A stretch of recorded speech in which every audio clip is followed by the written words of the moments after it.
یہ اردو سے عربی کی گئی کتابیں ہیں، الا ماشاء اللہ جیسے شیخ علامہ احسان الہی ظہیر رحمہ اللہ کی کتاب القادیانیہ، یہ خود براہ راست عربی میں لکھی گئی ہے۔ ہاں باقی اور کتابیں جو خود مرزا غلام احمد قادیانی کی تحریریں ہیں، اس کے ماننے والے، اس کے بیٹے نور الدین حکیم نور الدین اس کا پہلا خلیفہ، ان لوگوں کی کتابیں زیادہ تر اردو کی رہیں۔ اس کی تعریف کی گئی ہے، لوگوں نے عربی میں جو نقل کیا، دکتور صادق وغیرہ یہ عرب علماء اسی کو نقل کرتے ہیں۔ اس میں بہت ساری چیزیں ایسی ہیں جن کی اصل عبارت اردو میں ہے، لہذا میری یہ کوشش ہوگی کہ جو عبارتیں اردو کی ہیں وہ ہم اردو کتاب سے لے۔ اس چیز کے لیے میں نے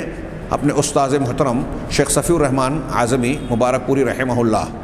صاحب الرحیق المختوم، ان کی ایک کتاب اپنے سامنے رکھی ہے۔ میں اگلے دروس میں انشاءاللہ اس کے حوالے سے بعض عبارتیں وہ پیش کروں گا، اور بطور خاص اس کتاب کے حوالے سے قادیانی نبوت کے ظہور کا پس منظر، جس کے لیے میں یہ فکر مند تھا کہ اس تفصیل کو کیسے سمیٹا جائے۔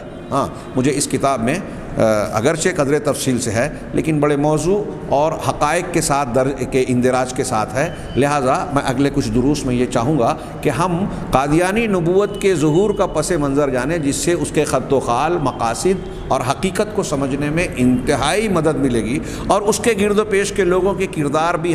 ہمارے سامنے ظاہر ہوں گے۔ آئیے دکتور صادق کی ابتدائی اور تمہیدی بات پر ہم آج کے درس میں صرف نگاہ ڈالیں گے کہ قادیانیت، انہوں نے لکھا کہ 14ویں صدی ہجری کے اوائل میں، 14ویں صدی ہجری کے اوائل میں اور 19ویں صدی عیسوی کے اواخر میں، یہ ہجری کے اوائل میں 14ویں صدی اور 19ویں صدی کے اواخر میں ہندوستان کی بستیوں میں سے ایک بستی قادیان میں ظاہر ہوئی ہے، قادیانیت۔ یہ بستی قادیان کے نام سے جانی جاتی ہے، اور اس میں یہ اس وقت ظاہر ہوئی جب انگریزی حکومت، انگریزوں کی استعماری حکومت، میں استعماری بڑھا رہا ہوں، ہندوستان میں ایک طریقے سے اچھی طریقے سے جڑ پکڑ چکی تھی، یہاں اپنی ایک استقرار پا چکی تھی۔ کہہ رہے ہیں کہ اور حقیقت میں یہ جو قادیانیت شہر یا قادیان کی بستی سے نمودار ہوئی، یہ کہہ رہے ہیں کہ وہی مؤامرۃ سیاسیہ خطط لها الانجلیز لضرب الاسلام من الداخل بزعزعۃ اعتقاد المسلمین فی ختم النبوہ بسید المرسلین محمد صلی اللہ علیہ وسلم۔ کہہ رہے ہیں کہ یہ ایک سیاسی سازش تھی، قادیانیت کا ظہور، وجود اور ظہور، اور پھر اس کو مدد دے کر اس کو فروغ دینا جو آج تک جاری ہے۔ اور حیرت کی بات یہ ہے کہ یہ جو دعویٰ کیا جا رہا ہے، جس کے ثبوت موجود ہیں، کہ انگریزی حکومت نے اسے وجود بخشا۔ قادیانی، میں اکثر تقریروں میں کہا کرتا تھا کہ مرزا غلام احمد قادیانی کو نبی بنانے والے یا مبعوث کرنے والی حکومت برطانیہ ہے۔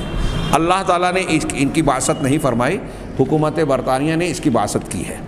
چنانچہ اس کا پس منظر بتاتے ہوئے کہہ رہے ہیں، اس کا ذکر کر رہے ہیں کہ یہ ایک سیاسی چال، سیاسی سازش تھی جس کی تخطیط، پلاننگ انگریزوں نے کی تھی۔ کیوں کی تھی؟ تاکہ مسلمانوں کے عقیدے کو اندر سے داخلی طور پر، یعنی مسلمانوں کے اندر داخل ہو کر، باہر سے نہیں،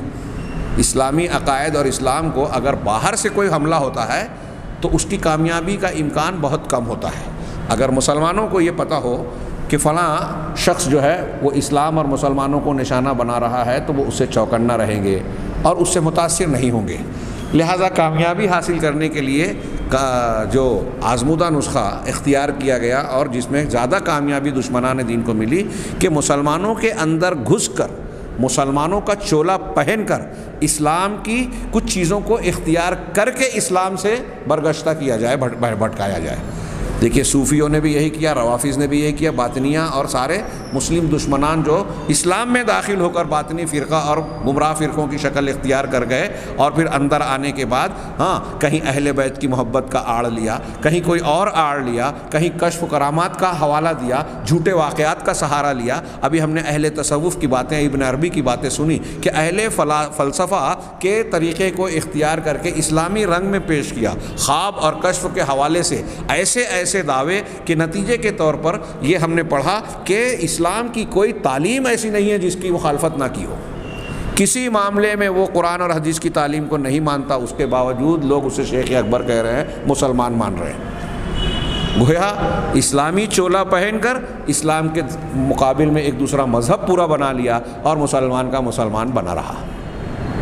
تو انگریزوں نے بھی جو قادیانی نبوت بنائی،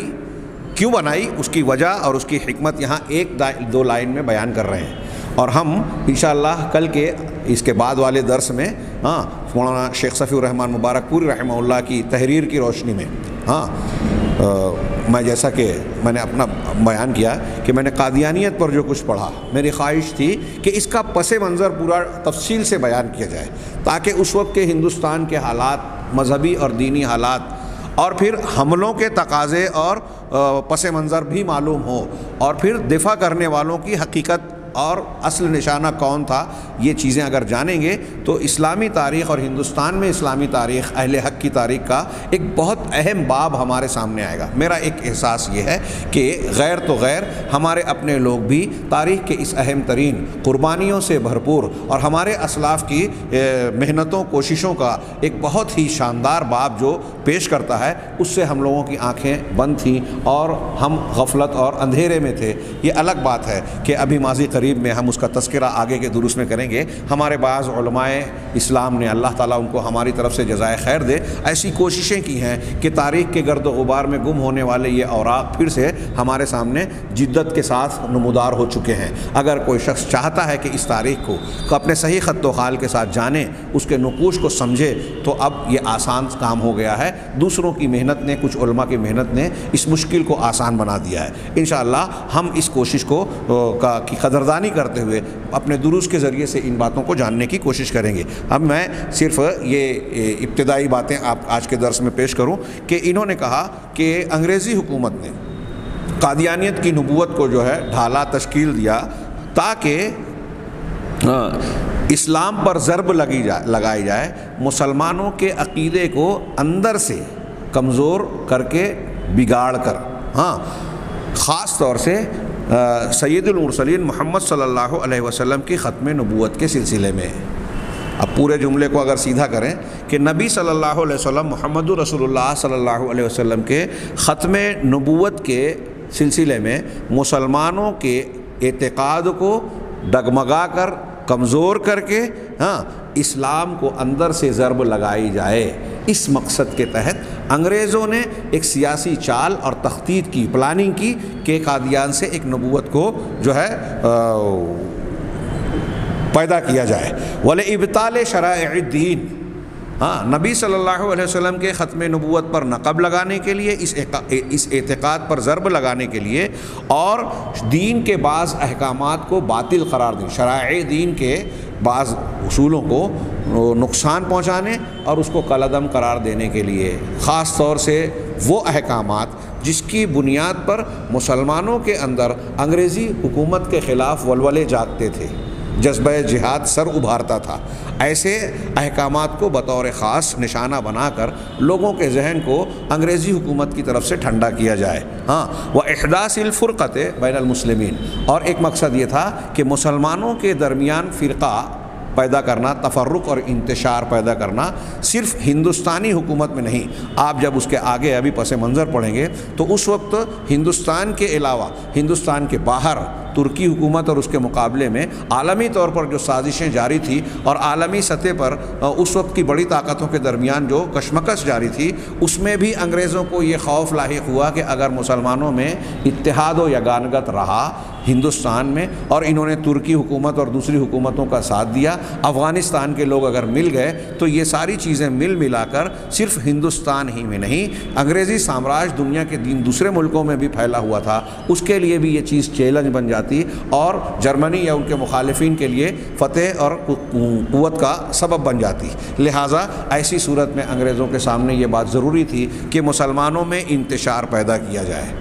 ان کی یکجہتی کو توڑا جائے، ان کی طاقت کو بکھیرا جائے، ہمارے خلاف ان کو منظم اور متحد نہ ہونے دیا جائے. وہ آپس میں دست و گریباں ہوں یا آپس میں ان کے درمیان میں مذہبی اعتبار سے کچھ ایسی بحثیں، ایسے جھگڑے، ایسے معاملات چھڑ جائیں کہ وہ اس میں مشغول اور مصروف ہو جائیں اور اس محاذ سے ان کی توجہ ہٹ جائے۔ چنانچہ اسی مقصد کے تحت وہ آگے شاید آئے نہ آئے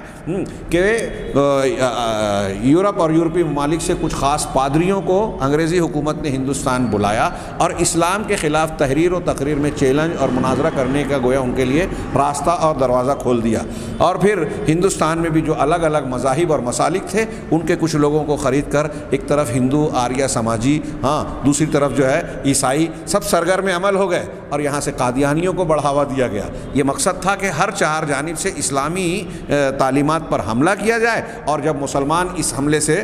کا سامنا کریں گے تو اسی میں مشغول اور مصروف ہو جائیں گے۔ ان کا ایک طبقہ اس میں بھیڑا ہوا ہوگا اور کچھ لوگ دوسرے محاذ پر ہوں گے، پھر آپس میں مسلکی جنگ اور جدال جب ہوگا تو ایک دوسرے کا تعاون بھی نہیں ہوگا، اختلافات کو بڑھاوا ملے گا، ہم لڑاؤ اور حکومت کرو کی پالیسی پر آسانی سے عمل کرتے رہیں گے، ہمارے لیے خطرہ ٹل جائے گا۔ چنانچہ یہ مسلمانوں کے درمیان فرقہ بندی اور انتشار پھیلانے کی بھی ایک کوشش تھی۔ یہاں انہوں نے شیخ ابو الحسن الندوی کا ایک اقتباس نقل کیا، ظاہر سی بات ہے کہ وہ اردو میں رہا ہوگا اور عربی میں بھی انہوں نے لکھا ہوگا، کہ کہہ رہے ہیں کہ یہ اسلام اور مسلمانوں کے خلاف نقصان اور خطرے کے اعتبار سے اس کی مثال اور نظیر نہیں ملتی۔ یعنی قادیانیت کی شکل میں جو مسلمانوں کے خلاف چال چلی گئی، معامرہ اور سازش کی گئی، اس کی نظیر کہہ رہے ہیں کہ اس کے نقصان اور اس کے ایسے خطرے اور ایسے نقصان کی نظیر نہیں ملتی۔ کہہ رہے ہیں چنانچہ اسماعیلیہ باطنیہ، یہ ابو الحسن علی ندوی کی عبارت ہے جو یہاں عربی میں ہے، میں اپنے الفاظ میں اس کی ترجمانی کر رہا ہوں، کہ کہہ رہے ہیں کہ اسماعیلیہ باطنیہ جس کی قیادت اس کے سرداری عبداللہ بن میمون القداح نے 3 صدی ہجری میں سنبھالی تھی، کہہ رہے ہیں کہ اس میں اس بات میں مشکوک ہوں، متردد ہوں، مجھ کو گویا یقین نہیں ہے اس بات کا کہ وہ بھی اس معیار اور اس سطح تک اسلام اور مسلمانوں کے خلاف یا نقصان پہنچانے کے معاملے میں اس سطح تک پہنچی تھی جو پہلے فرقے یعنی قادیانیت کا درجہ پہنچا نقصان پہنچانے کے سلسلے میں، فساد کو پھیلانے یا اس کو فساد کی بنیاد پیدا کرنے میں، اور اسلام کی دشمنی اور باریک بینی سے سازش رچنے میں۔ جو بات اس قادیانیت نے اختیار کی، یہ بات کہہ رہے ہیں کہ 3 صدی میں جو اسماعیلیہ باطنیہ باقاعدہ مشورے اور اس کے ساتھ میں تنظیم کے ساتھ میں اور بہت سارے فرقوں اور مذاہب کے لوگوں سے مل کر جو ترتیب دی تھی، اس نے بھی اتنا نقصان نہیں پہنچایا تھا یا اس درجے کو نہیں پہنچی تھی۔ یہ ابو الحسن ندوی کتاب القادیانی والقادیانیہ دراست و تحلیل صفحہ نمبر 7، اس سے انہوں نے نقل کیا۔ اس کے بعد کہتے ہیں کہ قادیانیوں نے، دکتور صادق کہہ رہے ہیں کہ قادیانیوں نے اپنے دین جدید کو مسلمانوں کے حلقوں میں پھیلانے کے لیے بڑی زبردست اور کوششیں کی اور بڑی خطرناک قسم کی مہم جوئی کی۔ ان کا وکیل التبشیر بالقادیانیہ، قادیانیت کی تبلیغ کا جو ان کا ایک ذمہ دار تھا مبارک احمد ماک، اس کی عبارت انہوں نے عربی میں نقل کی کہ آج احمدی تحریک جو ہے، تبشیری مراکز یعنی دعوتی، ان کے دعوتی مراکز اور مساجد کو پوری دنیا کے مختلف علاقوں، 4 دانگ عالم میں پھیلانے میں بڑی کامیاب رہی۔ یہ وہ کہہ رہا ہے کہ دنیا کے مختلف اقطار اور علاقوں میں، گوشوں میں قادیانیت کی تحریک، یہ اس کو احمدی کہتے ہیں، نے جس طریقے سے پل پردے پھیلائے ہیں، مراکز تعمیر کیے ہیں، اپنی مساجد، ہم اس کو مساجد نہیں کہتے، یہ ان کی اپنی زبان ہے، جس طرح سے یعنی چاروں طرف پوری دنیا میں قائم کرنے میں احمدیت نے کامیابی حاصل کی۔ کہہ رہے ہیں کہ اور اس کی بیشتر کتابیں یعنی قادیانی کی جو اردو میں ہیں اور کچھ کتابیں عربی اور فارسی میں ہیں، جیسا کہ اسی کے ساتھ یہ کہہ رہے ہیں کہ انہوں نے ربوہ، پاکستان کے شہر ربوہ میں ایک جامعہ احمدیہ کے نام سے اپنا ایک ادارہ بھی قائم کر رکھا ہے۔ ان میں سے جتنی بھی باتیں ہیں ایک مختلف جملوں پر انہوں نے حاشیے میں کتابوں کا حوالہ دیا، کچھ وضاحتیں بھی کی۔ ربوہ کے بارے میں بتایا کہ پاکستان کا ایک شہر ہے، گویا ان قادیانیوں نے اسے بسایا اور اس کو بڑھایا ہے۔ ہاں، تو یہ جو ہے ہر بات جو ہے انہوں نے حوالے سے نقل کی، لیکن ہر حوالہ اگر میں پیش کروں درس میں تو یہ اکتا دینے والی بات ہوگی۔ دکتور صادق کی یہ کتاب ہے اور انہوں نے کوئی بھی بات بغیر حوالے کے نقل نہیں کی۔ اسی طریقے سے ہمارے شیخ صفی الرحمن صاحب کی کتاب، اس میں بھی یہ باتیں اردو زبان میں جو کچھ یہاں نقل ہو رہا ہے، اس میں سے اکثر و بیشتر چیزیں یہاں محفوظ ہیں۔ اور انہوں نے حاشیے میں لکھا کہ انہوں نے براہ راست ہر کتاب کو کوشش کی ہے کہ اس کی اصل حوالے سے نقل کریں۔ بعض حوالے جہاں نہیں مل سکے جو بنیادی حقیقی کتابیں، تو وہاں واسطے کے ساتھ نقل کیا ہے اور اس کی نشاندہی اور وضاحت کر دی ہے۔ یہاں ایک دو پیراگراف اور ہم دیکھ لیں۔ کہہ رہے ہیں کہ قادیانی اپنے آپ کو احمدیت کا نام دیتے ہیں۔ ہاں، قادیانی جو ہیں وہ کہتے ہیں ہم کو قادیانی مت کہو، ہاں اپنے آپ کو احمدی کہتے ہیں۔ ہاں، یہ مرزائی، کچھ لوگ مرزائی کہتے ہیں، کچھ قادیانی، لیکن یہ کہتے ہیں کہ ہمیں احمدیہ کرو۔ کیوں؟ تاکہ مسلمانوں کو اس سلسلے میں دھوکہ دے سکیں۔ ہاں، اور وہ یہ سمجھیں کہ یہ قادیانی، جب احمدی کہا جاتا ہے تو وہ یہ سمجھیں عام مسلمان، جاہل مسلمان، کہ یہ نبی اسلام احمد صلی اللہ علیہ وسلم کی طرف نسبت کر رہے ہیں۔ اللہ کے نبی صلی اللہ علیہ وسلم کا نام جس طرح محمد ہے اس طرح احمد بھی ہے۔ تو عام لوگوں کو یہ دھوکہ ہوگا، جب یہ اپنے آپ کو احمدی کہیں گے تو لوگوں کو دھوکہ ہوگا کہ یہ نبی صلی اللہ علیہ وسلم کی طرف نسبت کر رہے ہیں۔ چنانچہ اس طریقے سے وہ دھوکے میں پڑ جائیں گے اور ان سے فریب کھا جائیں گے۔ وَإِنَّمَا هُمْ فِي الْحَقِيقَةِ، کہہ رہے ہیں کہ یہ لوگ حقیقت میں اپنے جھوٹے نبی احمد القادیانی، مرزا غلام احمد، تو مرزا احمد جو ہے اس احمد کی طرف نسبت کر کے اپنے آپ کو احمدی کہتے ہیں اور لوگوں کو یہ تاثر دیتے ہیں کہ یہ جناب محمد رسول اللہ صلی اللہ علیہ وسلم کا نام ہے۔ علامہ احسان الہی ظہیر رحمہ اللہ فرماتے ہیں کہ قادیانیت جو ہے افریقہ میں اور اس کے علاوہ دوسرے شہروں میں اپنا نام احمدیت رکھتی ہے۔ یہ لوگوں کو دھوکہ دینے اور مسلمانوں پر معاملے کو خلط ملط کرنے کے مقصد سے۔ آگے علامہ کی تحریر کا ترجمہ ہے، حقیقت یہ ہے کہ ان کا رسول اللہ صلی اللہ علیہ وسلم سے کوئی تعلق نہیں ہے جن کا نام احمد ہے، اس نسبت میں بھی اور دین میں بھی۔ رسول اللہ صلی اللہ علیہ وسلم سے حقیقت میں ان کا کوئی تعلق نہیں ہے جن کا نام احمد ہے، رہا ان کے خود ساختہ نبی کا نام تو وہ غلام احمد قادیانی ہیں، اور اس نسبت کے ذریعے سے وبہذہ النسبۃ یعرفون فی پاکستان والہند، اور اسی وجہ سے اسی کی طرف نسبت کرتے ہوئے ہندوستان پاکستان میں وہ جانے جاتے ہیں، یعنی ان کی نسبت کی جاتی ہے قادیانیت کی طرف اور کہا جاتا ہے کہ یہ قادیانی ہیں۔ افریقی اور دوسرے ملکوں میں یہ اپنے آپ کو احمدی کہلواتے ہیں اور لوگ ان کو احمدی کہتے ہیں، لیکن ہندوستان پاکستان میں ان کو قادیانی کہا جاتا ہے۔ یہ علامہ احسان الہی ظہیر کی کتاب سے منقول ہے۔ ہاں، یہ ابتدائی انہوں نے تمہیدی طور سے بات بیان کی ہے اور اس کے بعد اگلا عنوان قائم کیا ہے کہ قادیانیت میں کی نبوت کا دعوے دار متنبع القادیانیہ غلام احمد، اور پھر اس کی شخصیت پر کچھ روشنی ڈالی ہے۔ ہم یہ اور خاص طور سے اس کے پس منظر کو اگلے دروس میں جانیں گے۔ اللہ تعالی ہمیں خیر کی توفیق دے۔ وآخر دعوانا ان الحمد للہ رب العالمین، والسلام علی نبینا محمد۔